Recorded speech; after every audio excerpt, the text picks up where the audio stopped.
1972년 5월 브라질 상파울로의 한 결혼식장에서 성대한 결혼식이 열립니다. 서로를 사랑스러운 눈으로 바라보는 신랑과 신부, 그리고 그들을 축하해주는 하객들과 사내진미로 가득한 만찬장의 모습이 이곳을 행복으로 가득 채웠죠. 주례사가 끝나고 영원히 함께하기로 한 그들의 약속이 결실을 맺으려는 순간 한 발의 총성을 시작으로 사람들이 쓰러지기 시작합니다. 총을 쏘며 나타난 정체불명의 사내들은 보이는 대로 여기저기 총을 쏴댔고 현장에 있던 사람들 중 7명이 사망하고 16명이 큰 부상을 입는 등 결혼식은 아수라장이 됩니다. 그리고 총을 쐈던 사내들은 현장에서 재빨리 사라지며 복면을 벗었고 그들의 우두머리 페드로는 비장한 표정을 지은 채 거리로 빠져나갑니다.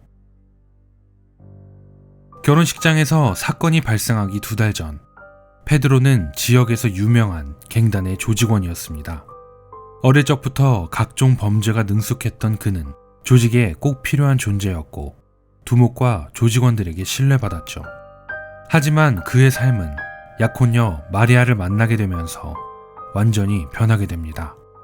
다시는 누군가를 해치지 않겠다고 다짐한 그는 조직 생활도 청산하기로 하고 올바른 일을 하며 살아가기로 다짐했습니다. 어느 날 일을 마치고 집에 돌아온 페드로는 마리아를 불렀지만 대답이 없었습니다. 불안한 느낌을 받은 그가 방으로 들어서자 피를 흘리며 죽어있는 마리아를 발견했죠. 그는 마리아를 끌어안고 오열했습니다. 자신이 과거를 잊고 새 삶을 사는데 그녀는 유일한 희망이었기 때문입니다. 그가 가까스로 정신을 차리고 주위를 둘러보았을 때 그녀는 누군가에게 습격을 당한 것이 분명해 보였습니다. 페드로가 갱단에서 활동했던 일들 때문에 그에게는 적이 많았고 그녀를 죽인 범인이 라이벌 조직이라는 것을 순간적으로 직감했죠. 이후 그는 지역사회에 새로운 공포의 물결을 일으켰습니다. 살인자를 추적하기 위해 수단과 방법을 가리지 않았습니다. 조금이라도 의심이 되는 자는 잡아서 고문했으며 신문이 끝난 뒤에는 무자비하게 죽였습니다. 그의 살인 행각은 마리아를 죽인 자의 이름을 알 때까지 계속되었습니다. 이러한 행동들의 대상은 갱단의 단원들이나 각종 범죄를 저질렀던 사람들이 많았고 그로 인해서 지역사회의 일부는 그를 정의로운 사람이라며 추켜 세우기도 했죠. 하지만 그가 죽인 사람들 중에는 분명히 죄 없는 이들도 존재했습니다. 결국 그는 마리아를 죽인 범인을 찾아내게 되었고 짐작대로 라이벌 조직이 벌인 일이라는 것을 알게 되었습니다. 마침 며칠 뒤 라이벌 갱단의 두목의 주관으로 결혼식이 열린다는 소식이 있었으니 그는 자신에게 충성하는 몇몇 조직원들을 모아 결혼식장에 나타나게 된 것이었죠. 그렇게 사람들을 잔인하게 죽이며 수배 명단에 오르게 되었을 때 그의 나이는 불과 18세였습니다. 1년 동안 끈질기게 도주했으나 경찰들의 수사망을 피하지 못한 페드로는 1973년 5월 24일에 체포됩니다. 페드로 로드리게스 필류. 그는 1954년 6월 17일 브라질의 산타리타도 사푸카이에 있는 작은 농장에서 태어났습니다. 그의 아버지는 알코올 중독자였으며 수시로 아내를 폭행하는 사람이었죠. 페드로를 임신 중일 때 아내에게 신체적인 학대를 일삼았고 결국 페드로는 두개골이 손상된 채로 태어나게 됩니다. 그리고 그 또한 아버지에게 어릴 때부터 심한 학대를 받으며 자랐습니다. 페드로는 13살 무렵 처음으로 누군가를 죽이고 싶은 충동에 휩싸이게 됩니다.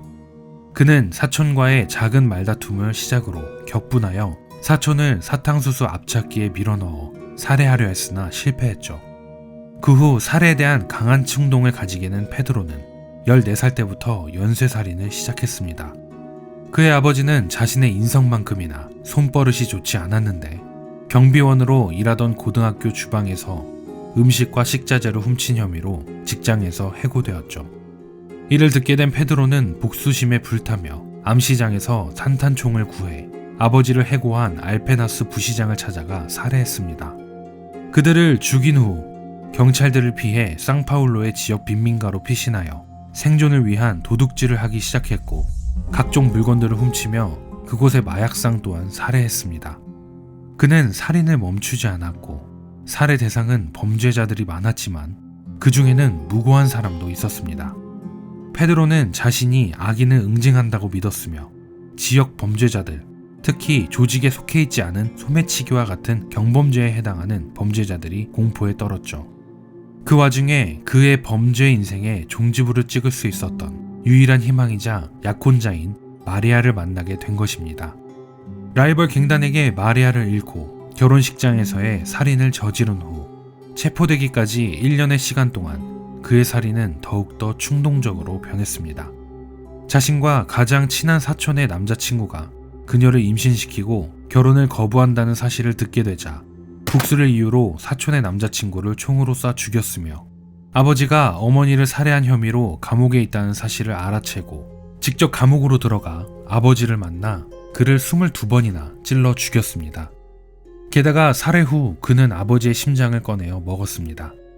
1973년 5월 24일 마침내 페드로가 체포되고 나서도 그의 살해 행각은 전혀 멈출 줄을 몰랐는데 감옥으로 이동하는 호송차에 페드로를 포함한 다른 2명의 범죄자와 같이 탑승했지만 감옥에 도착해 호송차 문을 열었을 때 이미 2명의 범죄자들은 죽어 있었습니다.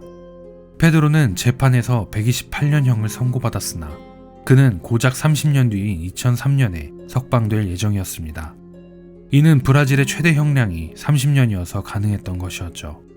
브라질은 범죄가 너무나 많아 범죄자들을 수용할 감옥이 늘 부족했고 동시에 사이코패스 진단을 받은 사람을 무기한으로 구금할 수 있다고 선언하는 법령이 브라질에서 폐지되었습니다. 페드로의 살해 행각 때문에 그는 독방에 장기간 갇혀 있었고 끈질기게 독방에서 버틴 페드로는 독방에서 풀려난 이후에 수감기간 동안 47명이나 되는 수감자의 목숨을 앗아가며 감옥을 피바다로 물들였습니다. 그는 때때로 갱단의 조직원 그리고 살인자로서의 과거 때문에 적이 된 수감자들을 죽이는 경우도 많았고 이로 인해 대부분의 수감자들이 그를 증오했습니다. 사방에서 페드로를 죽이기 위해 기회를 보고 있었고 이러한 상황에서 그의 신경은 날카롭고 예민해질 수밖에 없었죠. 하루는 생계형 범죄자이던 감방 동료를 단순히 코를 너무 많이 골았다는 이유 하나만으로 그를 살해했습니다. 감옥에서 너무나도 많은 살해 행각을 저질렀기 때문에 2003년 석방 예정이었으나 4년 늘어난 2007년 4월 24일 공식적으로 석방되었고 감옥에서 폭동을 주도한 혐의가 뒤늦게 밝혀지며 2011년 9월 15일 자택에서 다시 체포되어 유죄 판결을 받았습니다. 그리고 2018년 12월 최종적으로 석방되었습니다. 페드로를 진단한 정신과 의사는 그를 완벽한 정신병자라고 표현했습니다. 브라질 심리학계에서는 그를 편집증 및 반사회적 특성으로 진단했고 그가 매우 뛰어난 지능을 가지고 있다고 평가했습니다. 실제로 페드로는 머릿속에 사진을 저장해 놓는 듯한 기억력을 가지고 있었고 이는 그가 살해를 저지르는데 요긴하게 쓰이는 능력이었습니다. 공식적인 71건의 살인 혐의, 실제로는 100명 이상을 살해했을 것으로 추정되는 페드로 로드리게스 필류는 2018년 최종 석방 후 다시는 살인을 저지르지 않겠다고 공식적으로 이야기하고 다짐하며 자신의 경험을 이야기하는 유튜브 채널을 시작했습니다. 페드로는 잘 알려진 미국 드라마 덱스터의 실존 인물이라고도 불리고 있으며 2018년 이후 아직까지 그는 조용한 삶을 살고 있습니다.